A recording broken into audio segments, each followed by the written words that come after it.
Hey guys, Preacher 357 here, back out here on the range with another Marlin.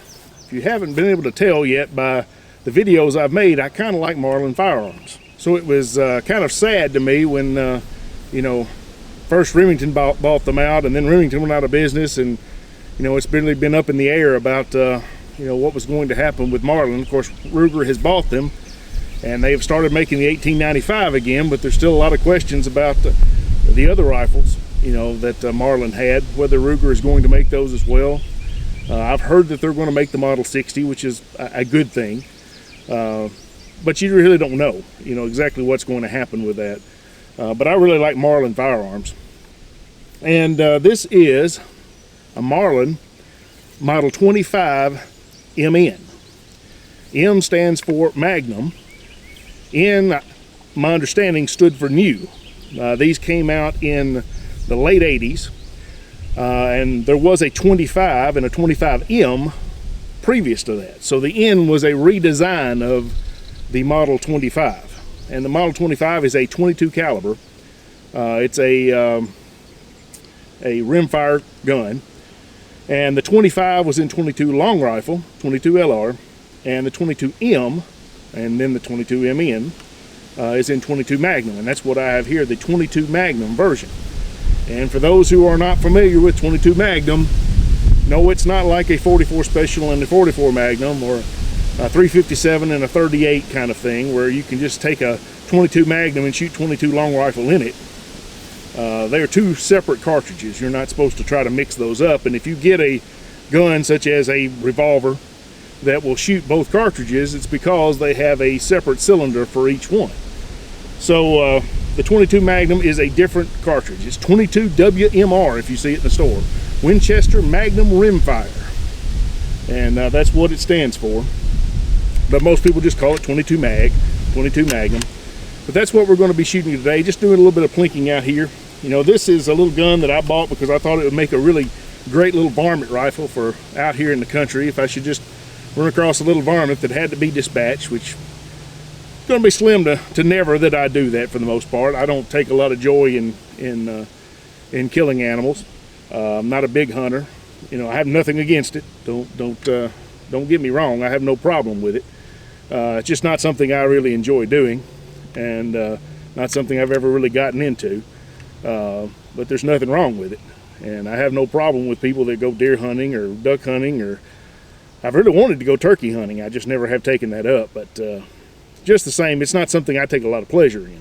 And so it's a rare occasion when I will actually dispatch an animal, and usually it's in the case where something is wounded, or it's posing a threat to my animals or something. There's situations where you just have to, and that's kind of what I bought this gun for.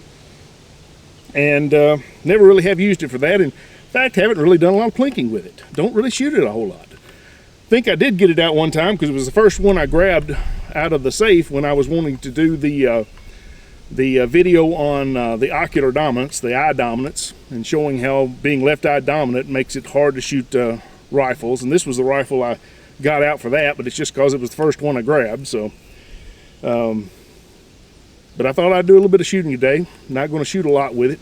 Not going to spend a lot of time out here with it, I don't think, talking about it.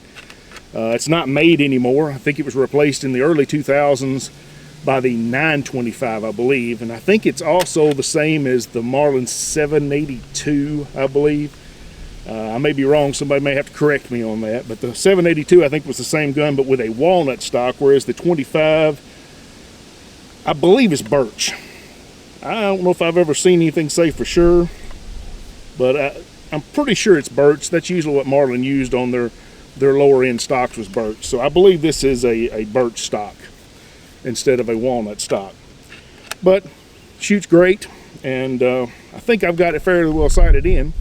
So let's just try to do a little bit of plinking with it and see what we can do. Hey guys, just want to take a minute to talk to all you gun lovers out there who are like me, that like to come out and shoot at the range, and just want to remind you that there are those still in Washington in positions of power that want to take away our right to own firearms and to come out here on the range and plink and have a good time and to even defend our own lives. And they're adamant about doing it. And they make no bones about it. They're trying to take those rights away from us.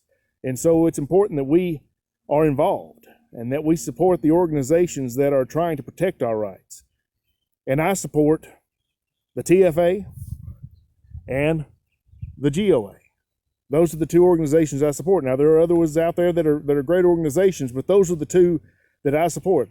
The Gun Owners of America is the organization I support on the national level because they also do good work in the state of Tennessee. And the Tennessee Firearms Association, because I am a Tennessee resident, is the organization in this state that I support because they are protecting our gun rights here in this state. So if you live in the state of Tennessee, please think about supporting the TFA, the Tennessee Firearms Association. And if you want to protect our gun rights across the country, support the GOA, the Gun Owners of America. And if you look in the description, there's a link there for a discounted membership to the GOA. You can click on that link and you'll get a discount off of a membership for a year. And there's also going to be a link there for the Tennessee Firearms Association where you can join with them as well. So take a look at the description there. If you can spare some money every month and you're not already a member, I'd ask you to join up for the GOA, or if you're a Tennessee resident, the TFA as well. Appreciate it, guys. I've only got a couple of mags for this gun. One that came with it, which I just dropped. The one that came with it, this stainless, is a 7-round. I bought this black one here, I think off Brownells, and it actually holds 8, which is kind of strange, but they look like they're exactly the same. I guess it's just a little bit difference in spring pressure. The black one doesn't feed as well as the stainless though, the one that came with it. But they work. So let's do a little bit of shooting here. And I'm going to start off at the 80-yard plate. Since we do have a rifle, might as well shoot at rifle distances, right? Get her seated in here. Get one in. Safety is off. Let's see what we can do here.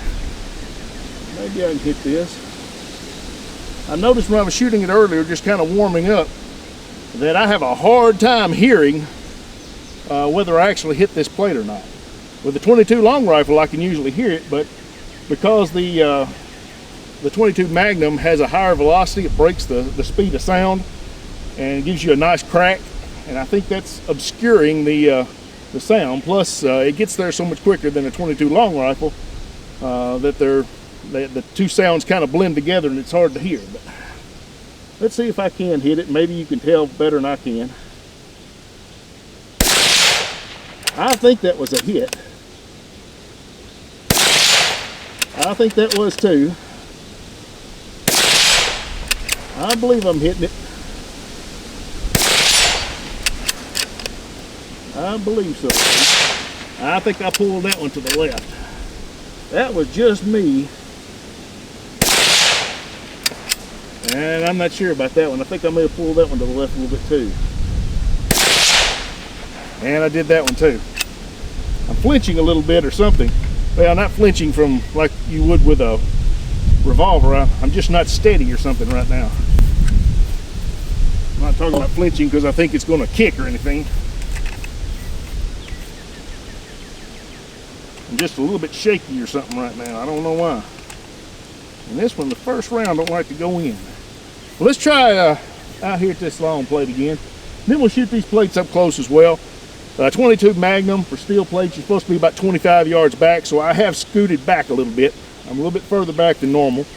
So we should be fine to shoot these plates from 25 yards. All right.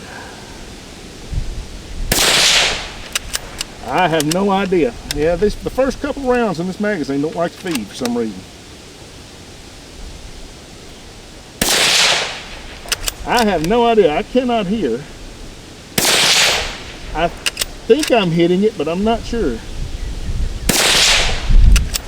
I couldn't tell if I hit that one or not. I heard that one. I think I'm holding a little high, maybe.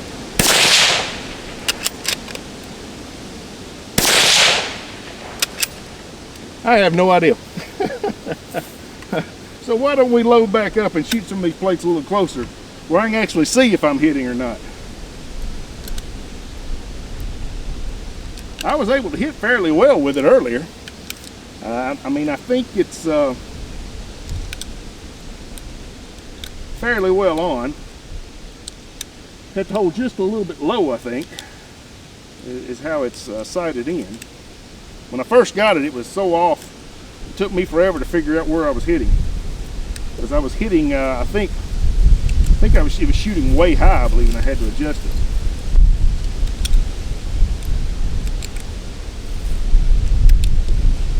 Got a little bit more here. I'm not going to spend too much time with it.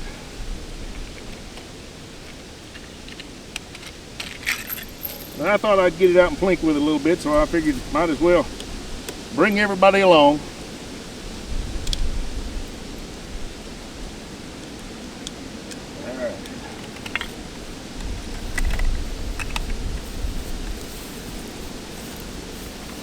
All right, let's try some of these right up here close. And I'm really hoping I can hit these. If I don't, I'm a really bad shot with a rifle. So if I miss the, well, maybe that little 3-inch plate, I might miss it. But I'm not going to forgive myself if I miss anything else. Start over at 35. Look at that, dead on. Yeah, a little bit to the right, that's all right.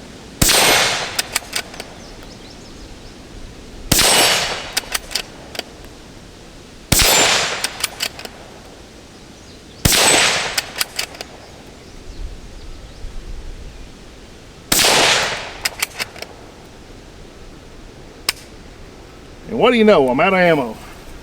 The little plate was saved. Let's try the other mag here. See if we can dispatch this 3-inch plate here. If I can get this to feed. All right, little plate, here we go. All right.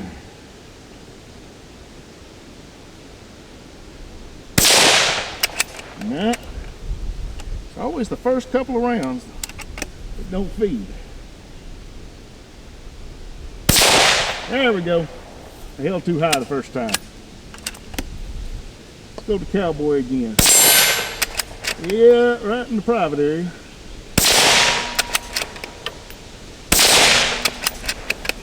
We'll go right back over here again. I heard that one. What do you know?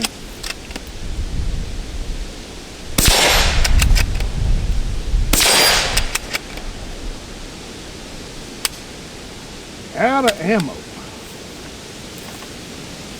This is a nice shooting little gun. Really light. Be a great gun to just carry with you if you're walking around your property. And, you know, for little varmints, obviously. And that's what I think it was designed for, if not just for plinking. But 22 Magnum, really, you think of it more as a cartridge for small animals versus 22 long rifle, which you think of about as much for plinking and shooting tin cans and whatever as you do for actually, you know, hunting or shooting small animals. But, you know, 22 Magnum is actually a capable round, you know, for small animals up to, you know, even like fox, coyote size animals. So, you know, you might have to shoot a fox if you got chickens or something and he wants to get in there. For the most part, you probably need to leave the foxes alone. They're not hurting nothing. Coyotes, I'm not too fond of them, but, you know, a 22 mag would probably take care of a coyote if you just needed to. Not that there wouldn't be better calibers for it, but it would be sufficient, I do believe. But anyway, I don't know what else to say about it. This one was made in 1997, and it's a nice looking little gun. Feels good in the hand, very ergonomic, fits really well in your shoulder.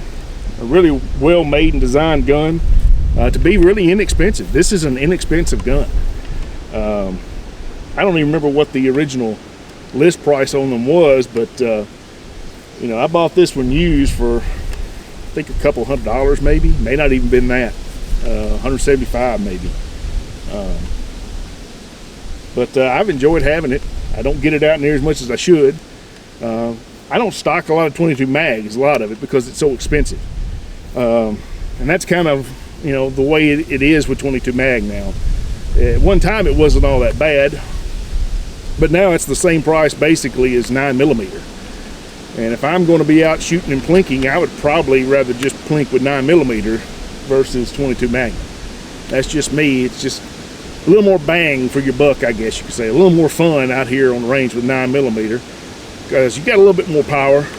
Even though this is out of a rifle here, you know, of course you can shoot 9mm out of a rifle, like that PC carbine I did the video on, which was a lot of fun. So anyway, there it is, Marlin 25MN. Great little gun. I'd like to think that Ruger at some point will start making these again, but I don't know, since they have their own line of rimfire rifles, and you know, I don't know if they're going to want to compete with themselves by putting a Marlin out. So we may never see this again in any version whatsoever, whether the 25MN, 925, 782, whatever. We may never see those guns again, but I'm glad I've got this one. I appreciate you guys coming out. God bless you. Y'all take care of yourselves, and we'll see you next time.